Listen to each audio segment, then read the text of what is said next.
স্ত্রী ঈমান আনলেন। খাদেম ছিলেন হযরতে যায়েদ।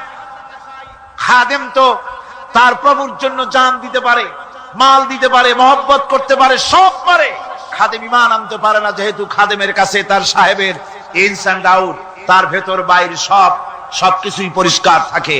হযরতে রাসূলের খাদেম ছিলেন হযরতে যায়েদ। হযরত যায়েদ তার উপরে যখন 15 বছর খাদেম ছিলেন রাসূলুল্লাহ, হুজুর যখন তার কাছে দাওয়াত পেশ করলেন, যখন রিসালাতের দাওয়াত পেশ করলেন, তাওহীদের দাওয়াত দিলেন, খাদেম যায়েদ একটু চিন্তা করলেন না, সাথে সাথে পড়লেন লা ইলাহা ইল্লাল্লাহু মুহাম্মাদুর রাসূলুল্লাহ। রাসূলের বন্ধু ছিলেন হযরত আবু বকর সিদ্দিক রাদিয়াল্লাহু তাআলা আনহু। 20 বছরের বন্ধু। কত বছরের বন্ধু? 20 বছর। 20 বছর বসে একজন বন্ধু আর একজন বন্ধুকে চিনতে মোটেই কিছু বাকি থাকে না। হযরত আবু বকর রাদিয়াল্লাহু তাআলা আনহু তার কাছে যখন রাসূলুল্লাহ নবুয়তের দাওয়াত পেশ করলেন, হযরতে আবু বকর রাদিয়াল্লাহু তাআলা আনহু এক মুহূর্ত দেরি করেন নাই, বলেছেন আপনার চরিত্র নবুয়তের চরিত্র। আগেই বুঝতে পেরেছি সাধারণ মানুষের চরিত্র এমন হতে পারে না। তিনিও কালেমা পড়ে মুসলমান হয়ে গেলেন। সাহাবায়ে কেরাম রাসূলের প্রতি এই মোহাব্বত, এই শ্রদ্ধা তারা পোষণ করেছেন। নবী তার চরিত্র দিয়ে মানুষের সামনে নিজেকে প্রকাশ করেছেন। তার চরিত্র দুই রকম ছিল না, চরিত্র একরকম ছিল। ব্যক্তিগত চরিত্র আর পারিবারিক চরিত্র দুই রকম না।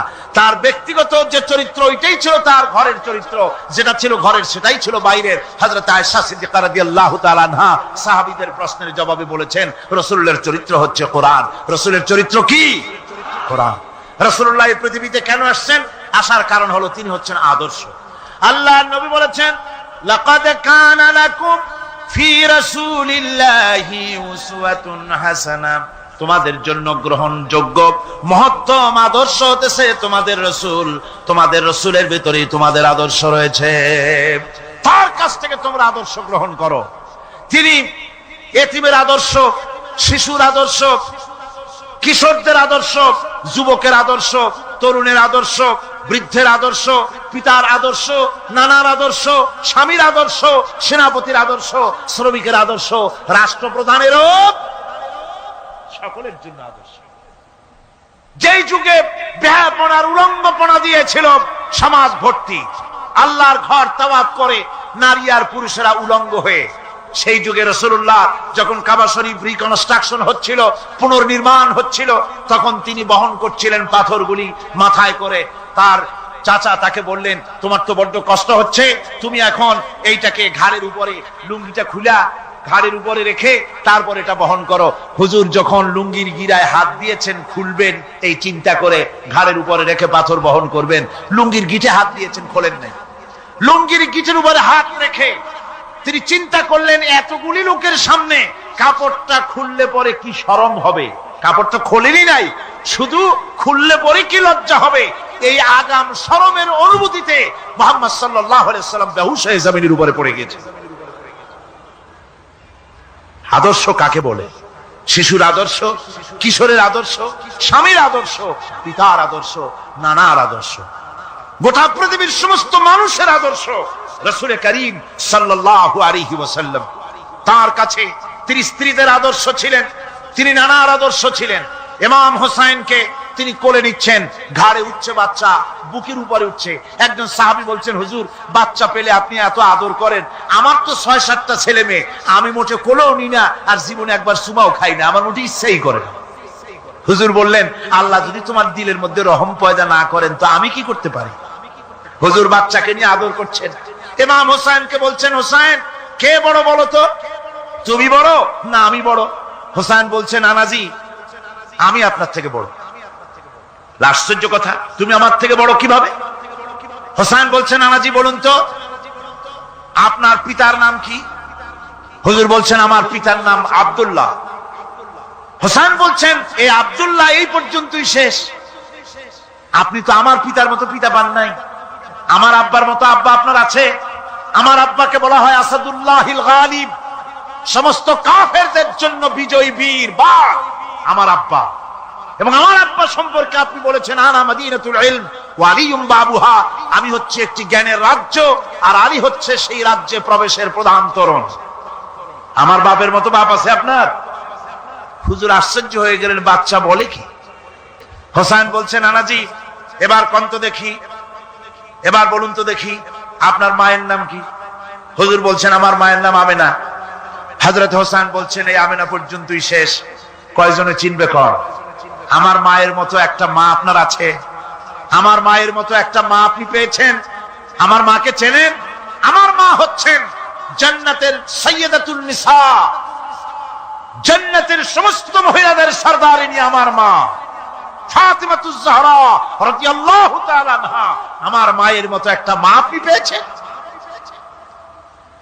হোসেন বলছেন নানাজি আরো বলবো নাকি? কয় হ্যাঁ বলো। বলছেন নানাজি এবার কোন তো দেখি আপনার নানার নাম কি? হুজুর বলছেন আমার নানার নাম আব্দুল ওয়াহাব। হোসেন বলছেন এবার আপনি মানুষের কাছে জিজ্ঞেস করেন কয়জন এই আব্দুল ওয়াহাব রয়েছেন? আপনি কি আমার নানার মতো একটা নানা পেয়েছেন? আমার নানাকে আপনি জানেন? আমার নানা সাইয়্যিদুল মুরসালিন আশরাফুল আম্বিয়া রাহমাতুল লিল আলামিন বিশ্বনবী জনাবে মুহাম্মদ রাসূলুল্লাহ সাল্লাল্লাহু আলাইহি ওয়াসাল্লাম।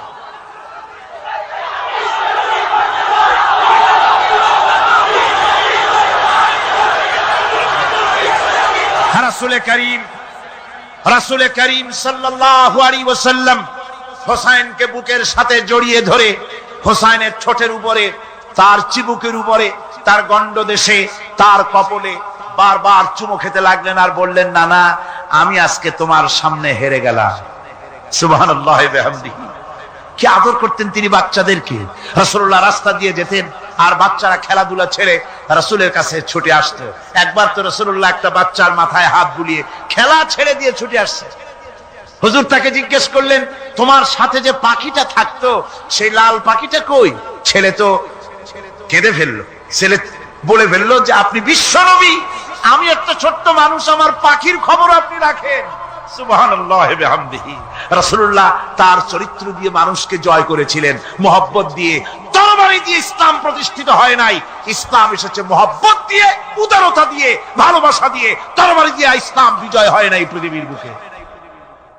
পিতামাতার প্রতি ভালোবাসা ইসলামের এক মহান শিক্ষা, যা দেখতে পাওয়া যায় রাসূলুল্লাহ সাল্লাল্লাহু আলাইহি ওয়াসাল্লামের চরিত্রে। আল্লাহ রাব্বুল আলামিন বলেন ওয়াকুল লাহুমা কাওলান কারীমা। মা বাবার সঙ্গে সম্মানজনক কথা বলো, খবরদার বেয়াদবি করবে না। আর মা বাপের জন্য, তাদের জন্য আমি আল্লাহ রাব্বুল আলামিনের কাছে দোয়া করো রব্বিরহামহুমা কামা রাব্বায়ানি সাগীরা। পড়েন সবাই রব্বিরহামহুমা কামা রাব্বায়ানি সাগীরা। আল্লাহ রাব্বুল আলামিন শিখাই দিলেন বান্দারে তোর মা বাপের জন্য আমার কাছে দোয়া কর, আয় আল্লাহ আমার মা বাপ যেমন ছোট্টবেলায় আমাকে স্নেহের কোলে লালন পালন করেছে, মাবুদ গো আমার মা বাপকে তোমার রহমতের কোলে লালন পালন করো। আল্লাহ শিখাই দিচ্ছে। হাদিস শরীফ এসেছে হুজুর বসে আছেন মসজিদে নববীতে, সাহাবায়ে কেরাম বসা। এক বৃদ্ধা মহিলা প্রবেশ করেছেন মসজিদে, হুজুর তাকে দেখে দাঁড়ায় গেলেন। মহিলা আসার পর নবীজি নিজের গায়ের চাদর বিছিয়ে দিলেন। মহিলা চলে যাওয়ার পর সাহাবায়ে কেরাম জিজ্ঞেস করলেন হুজুর একজন সাধারণ মেয়ে লোকের জন্য হুজুর নিজের চাদর বিছাইলেন, বুঝলাম না ফজিলত কি, চিনলাম না মেয়ে লোকটাকে। হুজুর বলেন সাহাবীরা চাদর তো ভালো, হক তো আদায় করতে পারি নাই, চিনতে পারো নাই, তোমরা বুঝতে পারো নাই। আমি দুনিয়া আসার পর আমার মায়ের দুধ আমার কিসমতে তেমন হয় নাই, আমি আমার মায়ের যত্ন তেমন পাই নাই, স্নেহ আদর তেমন পাই নাই। যার বুকের দুধ খাইয়া, যার কোলে কাখে চড়ে আমি বড় হয়েছি, ইনি আমার সেই দুধ মা হযরতে হালিমাতুস সাদিয়া। বন্ধুরা, মা যদি বেঁচে থাকে রাত্রে বাড়ি গিয়ে পায়ে ধরুন, বলেন মা অন্যায় করেছি, জীবনে বহু বেয়াদবি করেছি, আমারে মাফ করে দাও। বিশ্বাস করুন মা বাপের যদি খেদমত করেন, মা বাপ যদি রাজি থাকে, রিজকে, খাদ্যে, টাকায়, ইজ্জতে জীবনেও কষ্ট হবে না। বিপদে অবিচলতার মুক্ত প্রতীক বিশ্বনবী মুহাম্মদ সাল্লাল্লাহু আলাইহি ওয়াসাল্লাম। সর্ব অবস্থায় আল্লাহর উপর ভরসা করে ধৈর্য ধরার ক্ষেত্রে তিনি স্থাপন করেছিলেন এক অনন্য দৃষ্টান্ত। হিজরতের ঘটনা তার প্রকৃষ্ট উদাহরণ। আমার ভাইয়েরা, বিপদে অবিচলতা আমাদেরকে পয়গম্বরেরা শিক্ষা দান করেছেন। আমরা দেখতে পেয়েছি বিশ্বনবী জনাবে মুহাম্মদুর রাসূলুল্লাহ সাল্লাল্লাহু আলাইহি ওয়াসাল্লাম হিজরতের রাত, কাফেরেরা চতুর্দিকে দাঁড়ানো। হযরত জিবরাইল এসে বলেন, ইয়া রাসূলুল্লাহ, হে কাফেরেরা চতুর্দিকে ঘিরে দাঁড়িয়েছে, গভীর রাত, এখন হাতে তাদের তরবারি, সকাল হলে পরেই তারা আপনাকে মেরে ফেলে দিবে, তাড়াতাড়ি ওঠেন, মদিনার দিকে চলে যান। আল্লাহ নবী ঘুমের থেকে জেগে হযরত আলীকে ডেকে বলেন, আলী, আল্লাহ অর্ডার করেছে আমি মদিনায় চললাম, আমার বিছানার পরে আমার চাদর গায়ে দিয়ে শুয়ে থাকো। হযরত আলী বলেন, আল্লাহর হাবিব, আপনার চাদর গায়ে দিয়ে ঘুমিয়ে থাকবো, সকালবেলায় কাফির বেঈমানেরা আপনার বিছানার পরে আপনার চাদর গায়ে দেওয়া অবস্থায় আমি আলীকে তারা মুহাম্মদ মনে করবে, আর আমি আলীকে নবী মনে করে তারা তাদের তরবারি দিয়া কেটে কেটে টুকরা টুকরা করে আমারে বিদায় করে দেবে দুনিয়া থেকে। এতটুকুনো পরোয়া করি না, বরং আমার দিলের মধ্যে এটাই তৃপ্তি থাকবে যে আমি আলীর জীবনের বিনিময় আল্লাহর হাবিব দুনিয়ায় বেঁচে আছেন। নবীজি ঘরের থেকে বেরোলেন, চতুর্দিকে কাফেররা দাঁড়ানো। আল্লাহ নবী হাতে এক মুষ্টি বালু হাতে নিয়ে শাহাতেল বজু পড়ে তিনবার দম করে বালুগুলো ছেড়ে দিলেন। বালিগুলি ঘরের চতুর্দিকে কাফেরদের চোখে চলে গেল।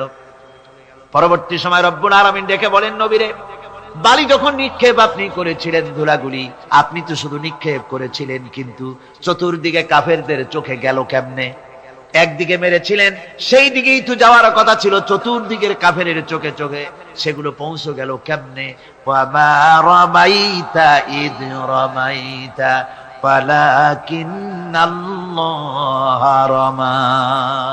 আপনি নিক্ষেপ করেন নাই, যখন আপনি নিক্ষেপ করেছিলেন আপনি তো শুধু বালুকণা ছেড়েছেন, আর ওই বালুকণাগুলি ঘরের চতুর্দিকে সব কাফেরদের চোখে পৌঁছবার দায়িত্ব আমার কুদরত গ্রহণ করেছিল। আমার ভাইরা, নবীজি বিপদে, এতগুলি শত্রু তরবারি নিয়ে তিনি বিপদে ধৈর্য হারা হন নাই। আস্তে করে ঘরের থেকে বেরিয়ে হযরত আবু বকরের বাড়িতে গিয়ে হাজির। দরজায় গিয়ে আওয়াজ দিলেন, আবু বকর। অমনি দরজা খুলে গেল। লাব্বাইক ওয়া সাদাইক। হুজুর বলেন, আবু বকর রে, একটা ডাকে কেমনে সাড়া দিলে? তুমি কি ঘুমাইছিলে না?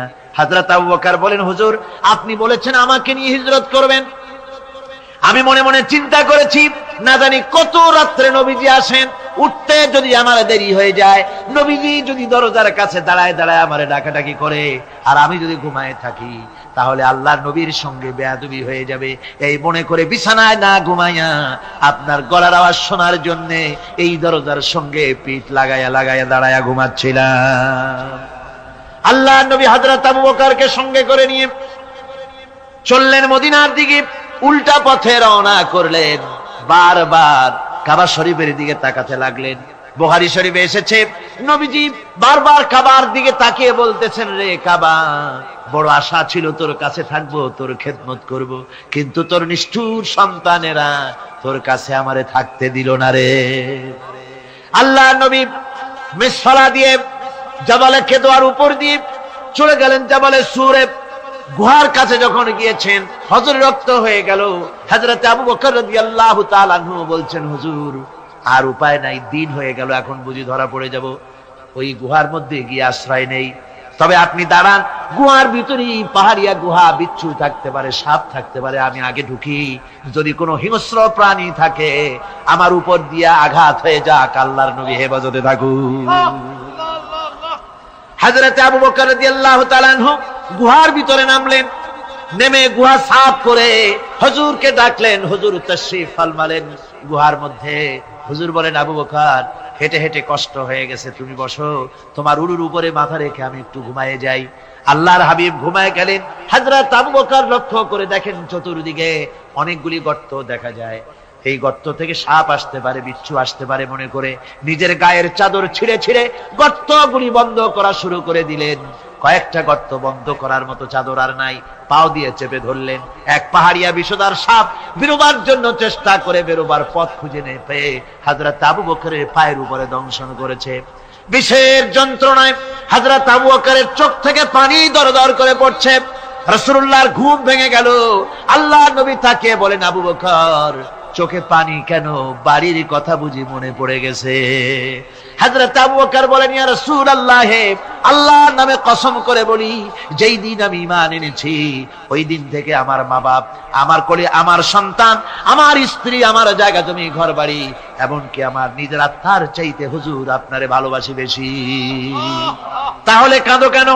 হযরত আবু বকর বলেন, হুজুর বাড়ির জন্য কাঁদি না, ছেলেপেলের জন্য কাঁদি না, সাপে দংশন করেছে, যন্ত্রণায় কাঁদতেছি। আল্লাহ নবী সঙ্গে সঙ্গে মুখ থেকে থুতু বার করে যন্ত্রণার জায়গায় লাগাই দিলেন, সঙ্গে সঙ্গে যন্ত্রণা বন্ধ হয়ে গেল।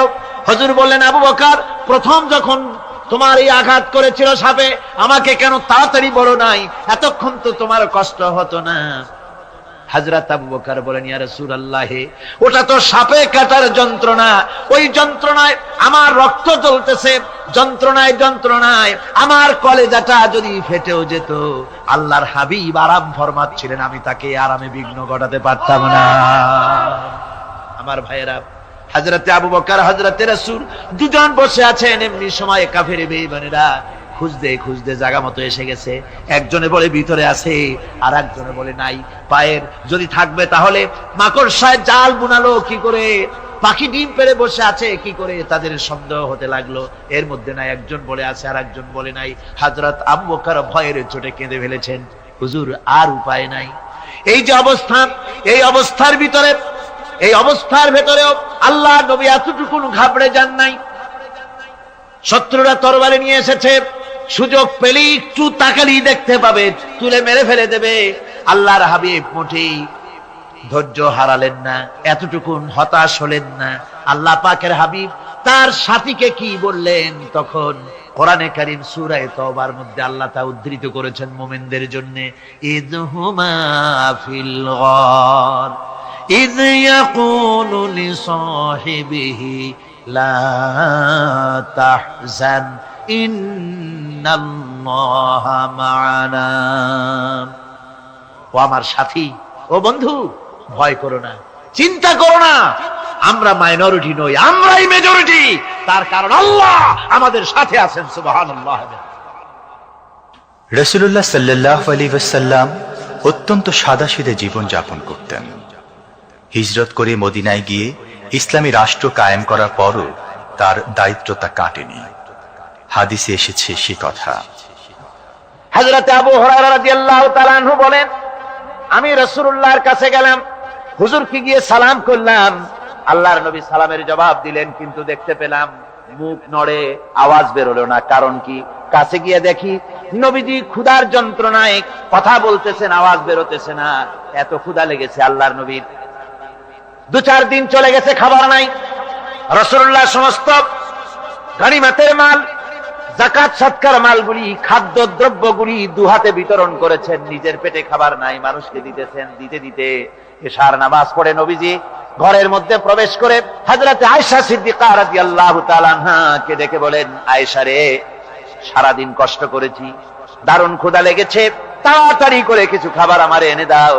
হযরত আয়েশা হুজুরের ক্ষুধার্ত শ্রান্ত ক্লান্ত চেহারার দিকে তাকাইয়া হযরত আয়েশা কেঁদে ফেলেছেন। হযরত মা আয়েশা কাঁদেন আর বলেন, ইয়া রাসূলুল্লাহ, আল্লাহর নামের কসম করে বলি, আমি আয়েশার ঘরে কোনো পানি ছাড়া কোনো খাবার নাই। এই ছিল রাসূলের আদর্শ। হাদিস শরীফে এসেছে, আল্লাহর নবী বলেন, তোমরা যদি রাষ্ট্রীয় ক্ষমতায় যাও, বাড়ি না থাকলে সরকারি খরচ একটা বাড়ি নিতে পারো। তোমার যদি যানবাহন না থাকে, সরকারি খরচে যানবাহন নিতে পারো। ছেলে মেয়ের কাপড় চোপড়, লেখাপড়া, শিক্ষা, চিকিৎসার জন্য যদি না থাকে, তাহলে তুমি সরকার থেকে নিতে পারো। কিন্তু এর থেকে এক চুল পরিমাণ যদি পাও বাড়াও, সরকারের মাল জনগণের মাল, এর থেকে প্রয়োজনের বাইরে যদি তুমি নিজের জন্য নিতে থাকো, কিয়ামতের দিন আল্লাহর দরবারে চোরের কাতারে তোমারে দাঁড়ানো লাগবে। দুনিয়ায় যত সম্মান পাও না কেন, কিয়ামতে আল্লাহর দরবারে কিসের কাতারে দাঁড়াবে? চোরের কাতারে দাঁড়াতে হবে। রাসূল পাক সাল্লাল্লাহু আলাইহি ওয়াসাল্লাম এমন এক সমাজ কায়েম করেছিলেন। আমার হতাশাগ্রস্ত ছাত্ররা, যেসব ছাত্ররা সমাজতন্ত্র তোমরা করো, যারা সমাজতন্ত্র করতে হতাশাগ্রস্ত হয়েছে, এখন যাব কোথায় বলে হতাশ হয়ে গিয়েছো তোমরা, আমরা তোমাদেরকে দাওয়াত দেই, কোরআনের মাহফিল থেকে দাওয়াত দেই, ফিরে আসো। হতাশ হওয়ার কোনো কারণ নাই। লেনিন মরার, ও মরে গেছে, কাল মার্কস মরে গেছে, পচে গেছে, গলে গেছে, দুনিয়া থেকে শেষ হয়ে গিয়েছে। আল্লাহ নবীর নেতৃত্ব, সূর্য যতদিন উঠবে আর ডুববে, নবীজির নেতৃত্ব শেষ হবে না। ওই নেতৃত্বে আসো, রাসূলের নেতৃত্ব মেনে নাও, কোরআনের শাসন মেনে নাও, তাহলেই শান্তি পাবে তোমরা।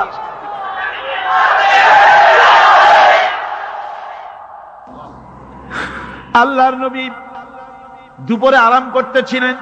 হযরত ওমর বলেন, আমি দেখতে গিয়েছিলাম রাসূলুল্লাহকে, আমি যাই সালাম দিলাম, হুজুর উঠে বসলেন। আমি দেখি খেজুরের পাতা দিয়া বুনানো দড়ি, সেই দড়ি দিয়া বুনানো খাটিয়া এখনো মক্কা মদিনায় আছে, যারা হজ করতে গেছেন দেখেছেন। ওই দড়ি দিয়া বুনানো খাটিয়া, ওর উপরে তোশক নাই, বিছানার চাদর নাই, নিজের হাত মোবারক মাথার তলে দিয়া রাসূল শুয়ে আছেন। ওমরকে দেখে হুজুর উঠে বসলেন। ওমর বলেন, আমি রাসূলের পিঠের দিকে তাকায় দেখি দড়িগুলোর দাগ কেটে আছে। আমি সহ্য করতে পারলাম না, আমি শিশুর মতো ডুকরে কেঁদে উঠলাম, বললাম, ইয়া রাসূলুল্লাহ, এই পৃথিবীর কাফির বেঈমানেরা এত শান্তি করলো দুনিয়ায়, আর আল্লাহর হাবিবের পিঠে দড়ির দাগ বরদাস্ত করতে পারছি না। আপনি আমার অনুমতি দেন, একটা তোশক আপনার জন্য বানায় দেই। হুজুর আমার বলেন, ওমর রে শোনো, দুনিয়ায় শান্তি করার জন্য আমি আসি নাই। আমি যদি হুকুম করি উহুদ পাহাড় আমার জন্য সোনায় পরিণত হয়ে যা, উহুদ পাহাড়টা আমার জন্য সোনা হয়ে যেতে পারে। আমি দুনিয়ায় শান্তির জন্য আসি নাই, এসেছি মানবতার মুক্তির জন্য, পৃথিবীর মানুষগুলিকে বাঁচাতে এসেছি, সাদা কালো মানুষের ব্যবধান দূর করতে এসেছি। রাসূলুল্লাহ নারীর অধিকার দিলেন, সাদা কালা মানুষের ব্যবধান দূর করে দিলেন, পাহাড় সমান উঁচা সাদা কালা মানুষের অধিকারকে প্রতিষ্ঠিত করলেন। বললেন, মানুষে মানুষে কোনো পার্থক্য নাই, আরবের উপরে অনারবের, অনারবের উপরে আরবের, ভাষার, সাদার উপরে কালোর, কালোর উপরে সাদার, কোন বর্ণ বৈষম্য ইত্যাদি দিয়ে মানুষের ফজিলত হয় না, মানুষের মর্যাদা বাড়ে। ইন্না আকরামাকুম ইনদাল্লাহি আতকাকুম, মানুষের মধ্যে মর্যাদা তোমাদের মধ্যে আল্লাহর কাছে তার যে ব্যক্তি তোমাদের মধ্যে আল্লাহকে বেশি ভয় করে। সুবহানাল্লাহ কর, সুবহানাল্লাহ কর। আমার ভাইয়েরা, নবীজি মদিনা মুনাওয়ারায় ইসলামী রাষ্ট্রের রাষ্ট্রপ্রধান হয়েছেন। আজ বাজারে যেতেছেন, যাওয়ার সময় ডেকে ডেকে বলেন, বিধবাদের বাড়ির সামনে দিয়ে যায়, তোমাদের বাজার লাগবে নাকি? এতিমের বাড়ির সামনে থেকে যায়, তোমাদের বাজার লাগবে নাকি? আমারে বলো, আমি বাজার করে এনে দেব। নিজের পেটে খাবার নাই, দুয়ারে দুয়ারে খাবার পৌঁছে গেছে, খাবারের অভাব নাই, মানুষ খাওয়া পেয়েছে, পড়া পেয়েছে, চুরি ডাকাতি বন্ধ হয়ে গেছে। হুজুর বলেন, খায়রুল কুরুনে কারনি, সর্বশ্রেষ্ঠ যুগ আমার যুগ। সুদ বন্ধ হয়ে গেল।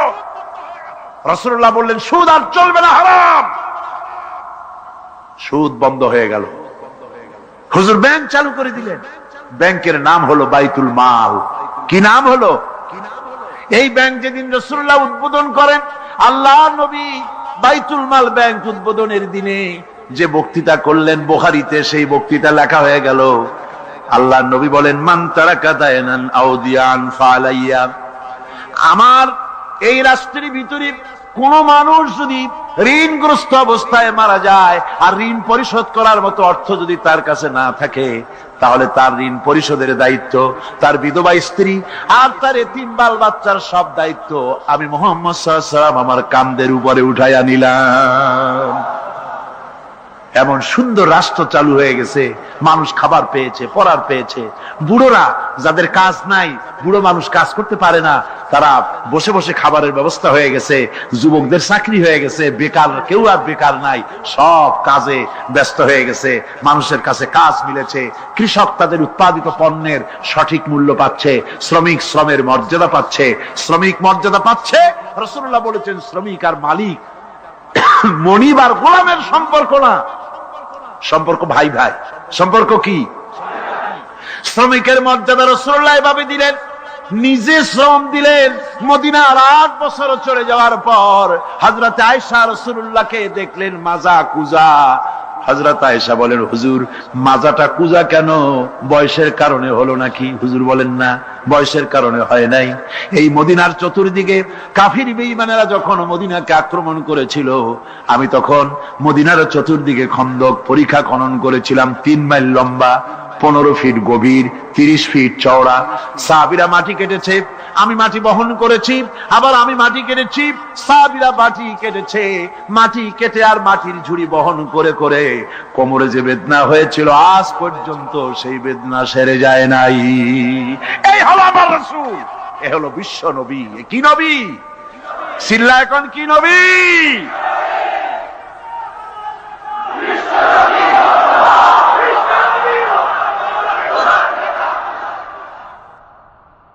হুকুম করি, অহুদ পাহাড় আমার জন্য সোনায় পরিণত হয়ে যা। অহুদ পাহাড়টা আমার জন্য সোনা হয়ে যেতে পারে।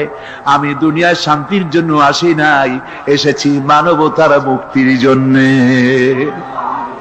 পৃথিবীর মানুষগুলিকে বাঁচাতে এসেছি, সাদা কালো মানুষের ব্যবধান দূর করতে এসেছি। রাসূলুল্লাহ নারীর অধিকার দিলেন, সাদা কালা মানুষের ব্যবধান দূর করে দিলেন। পাহাড় সমান উঁচা সাদা কালা মানুষের অধিকারকে প্রতিষ্ঠিত করলেন, বললেন মানুষে মানুষে কোনো পার্থক্য নাই। আরবের উপরে অনারবের, অনারবের উপরে আরবের, ভাষার, সাদার উপরে কালোর, কালোর উপরে সাদার, কোন বর্ণ বৈষম্য ইত্যাদি দিয়ে নিজের পেটে খাবার নাই, দুয়ারে দুয়ারে খাবার পৌঁছে গেছে, খাবারের অভাব নাই, মানুষ খাওয়া পেয়েছে, পড়া পেয়েছে, চুরি ডাকাতি বন্ধ হয়ে গেছে। হুজুর বলেন, খায়রুল কুরুনে কারনি, সর্বশ্রেষ্ঠ যুগ আমার যুগ। সুদ বন্ধ হয়ে গেল। রাসূলুল্লাহ বললেন, সুদ আর চলবে না, হারাম। সুদ বন্ধ হয়ে গেল। হুজুর ব্যাংক চালু করে দিলেন। ব্যাংকের নাম হলো বাইতুল মাল। কি নাম হলো? এই ব্যাংক যেদিন রাসূলুল্লাহ উদ্বোধন করেন, আল্লাহ নবী বাইতুল মাল ব্যাংক উদ্বোধনের দিনে যে বক্তৃতা করলেন, বুখারীতে সেই বক্তৃতা লেখা হয়ে গেল। আল্লাহ নবী বলেন, মান তারাকা দায়নান আও দিয়ান ফালাইয়া। আমার এই রাষ্ট্রের ভিতরে কোন মানুষ যদি ঋণগ্রস্ত অবস্থায় মারা যায় আর ঋণ পরিশোধ করার মতো অর্থ যদি তার কাছে না থাকে, তাহলে তার ঋণ পরিশোধের দায়িত্ব, তার বিধবা স্ত্রী আর তার এতিম বাল বাচ্চার সব দায়িত্ব আমি মুহাম্মদ সাল্লাল্লাহু আলাইহি ওয়াসাল্লাম আমার কাঁধের উপরে উঠাইয়া নিলাম। এমন সুন্দর রাষ্ট্র চালু হয়ে গেছে, মানুষ খাবার পেয়েছে, পড়ার পেয়েছে। বুড়োরা, যাদের কাজ নাই, বুড়ো মানুষ কাজ করতে পারে না, তারা বসে বসে খাবারের ব্যবস্থা হয়ে গেছে। যুবকদের চাকরি হয়ে গেছে, বেকার কেউ আর বেকার নাই, সব কাজে ব্যস্ত হয়ে গেছে, মানুষের কাছে কাজ মিলেছে। কৃষক তাদের উৎপাদিত পণ্যের সঠিক মূল্য পাচ্ছে, শ্রমিক শ্রমের মর্যাদা পাচ্ছে, শ্রমিক মর্যাদা পাচ্ছে। রাসূলুল্লাহ বলেছেন, শ্রমিক আর মালিক মনিব আর গোলামের সম্পর্ক না, সম্পর্ক ভাই ভাই। সম্পর্ক কি? শ্রমিকের মর্যাদা রাসূলুল্লাহ এভাবে দিলেন, নিজে শ্রম দিলেন। মদিনার 8 বছর চলে যাওয়ার পর হযরত আয়েশা রাসূলুল্লাহকে দেখলেন মাজা কুজা। হযরত আয়েশা বলেন, হুজুর মাজাটা কুজা কেন? বয়সের কারণে হলো নাকি? হুজুর বলেন, না, বয়সের কারণে হয় নাই। এই মদিনার চতুর্দিকে কাফির বেঈমানেরা যখন মদিনাকে আক্রমণ করেছিল, আমি তখন মদিনার চতুর্দিকে খন্দক পরিখা খনন করেছিলাম, 3 মাইল লম্বা, 15 ফিট গভীর, 30 ফিট চওড়া। সাহাবীরা মাটি কেটেছে, আমি মাটি বহন করেছি, আবার আমি মাটি কেটেছি, সাহাবীরা মাটি কেটেছে। মাটি কেটে আর মাটির ঝুড়ি বহন করে করে কোমরে যে বেদনা হয়েছিল, আজ পর্যন্ত সেই বেদনা সেরে যায় নাই।